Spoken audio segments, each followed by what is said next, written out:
ભગવાન શિવને ધતૂરો અર્પણ કરવાની પરંપરા પાછળ ઘણી ધાર્મિક માન્યતાઓ છે. એવું માનવામાં આવે છે કે જ્યારે સમુદ્ર મંથન દરમિયાન ઝેર બહાર આવ્યું ત્યારે ભગવાન શિવે તેને વિશ્વને બચાવવા માટે પીધું હતું.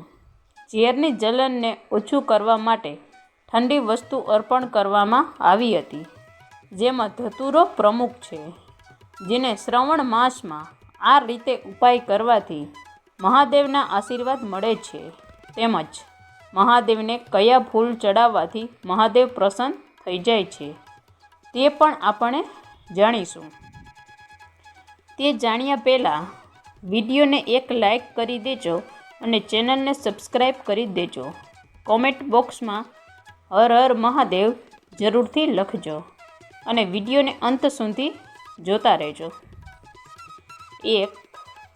શ્રાવણ મહિનામાં દરરોજ એક ધતૂરાના શિવલિંગ પર ચડાવો અને તેની દાંડી શિવલિંગના જળાશય તરફ રાખો.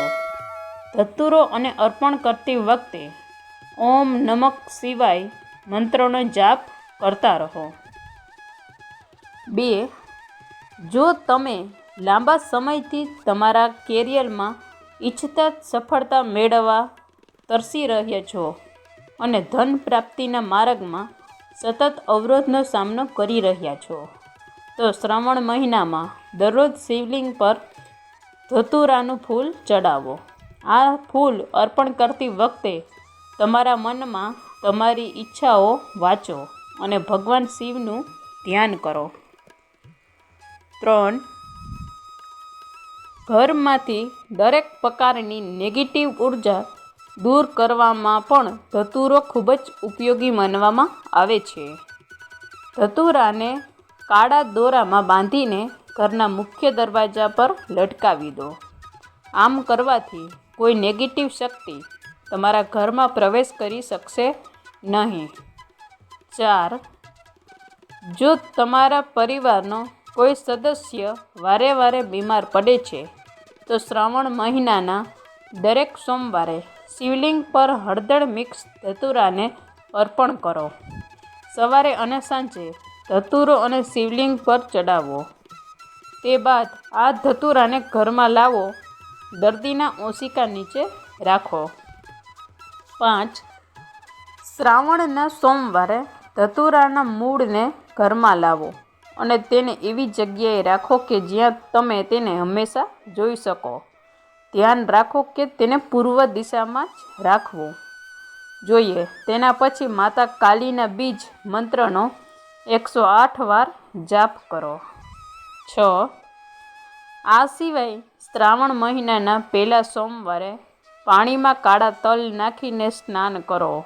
ત્યારબાદ સફેદ ચંદન, સફેદ ફૂલ, પંચમૃત, ચોખા, સોપારી, બીલીપત્ર વગેરેથી શિવલિંગની પૂજા કરો.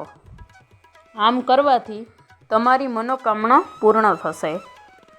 7. સોમવારે ભોળાનાથની પૂજા કરવામાં આવે છે. આ દિવસે ભગવાન શિવની પૂજા માટે શ્રેષ્ઠ છે. કહેવાય છે કે ભોળાનાથ એટલા ભોળા છે કે તે ખૂબ જ સરળ ઉપાયથી પણ ખુશ થઈ જાય છે. સોમવારે પૂજા કરવાથી વિશેષ ફળ પ્રાપ્તિ થાય છે. આ સાથે જ બધી મનોકામનાઓ પણ પૂર્ણ થાય છે. સોમવારે કેટલાક મંત્રોનો જાપ કરવાથી ભોળાનાથ જલ્દી પ્રસન્ન થાય છે અને મનોકામનાઓ પણ પૂર્ણ કરે છે. આવો જાણીએ શિવના ચમત્કારી મંત્ર વિશે. 8. શ્રાવણ મહિનાના પહેલા સોમવારે જો તમે ભગવાન શિવની કૃપા ઈચ્છતા હો તો તમારી ક્ષમતા અનુસાર સફેદ રંગની વસ્તુઓ અથવા ભોજન દાન કરો. 9. શ્રાવણ મહિનાના સોમવારે ભગવાન શિવની પૂજામાં અંજરનું ફૂલ, ધતૂરો, બેરી અને ફળ અવશ્ય ચડાવો. આનાથી ભોલેનાથ પણ ખુશ થશે.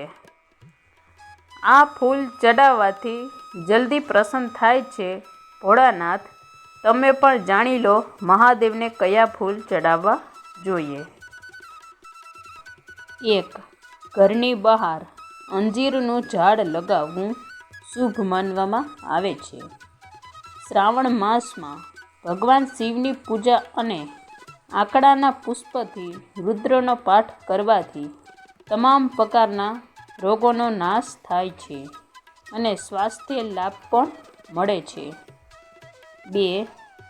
શિવની સાથે સાથે માતા લક્ષ્મી અને શ્રી હરિ વિષ્ણુની કૃપા મેળવવા માટે શ્રાવણ મહિનામાં શિવલિંગ પર અળસીના ફૂલ ચડાવવા જોઈએ. તેનાથી રોગો દૂર થાય છે અને ધાર્મિક આર્થિક પ્રગતિ પણ થાય છે. 3. સંકટ મોચન હનુમાનને ચમેલીનું તેલ અને ફૂલ ખૂબ જ પ્રિય છે. હનુમાનજી ભગવાન શિવજીના અવતાર છે. સાથે જ આ ફૂલના ઉપયોગથી મંગળની પૂજામાં લાભ મળે છે. શિવની પૂજામાં આ ફૂલનો ઉપયોગ કરવાથી વાહન સુખમાં વધારો થાય છે અને જેમને વારે વારે વાહન અકસ્માત થતો હોય તેમણે શ્રાવણ મહિનામાં શિવલિંગ પર આ ફૂલ અવશ્ય અર્પણ કરવું જોઈએ. 4. ધતુરો ભગવાન શિવને ખૂબ જ પ્રિય છે. શિવલિંગ પર ધતુરાનું ફૂલ ચડાવવાથી સંતાન પ્રાપ્તિમાં આવતી અડચણો દૂર થાય છે અને જે લોકો પુત્ર પ્રાપ્તિના હેતુથી શિવલિંગ પર તેનું ફૂલ ચડાવે છે તેમને મનોકામનાઓ પૂર્ણ થાય છે.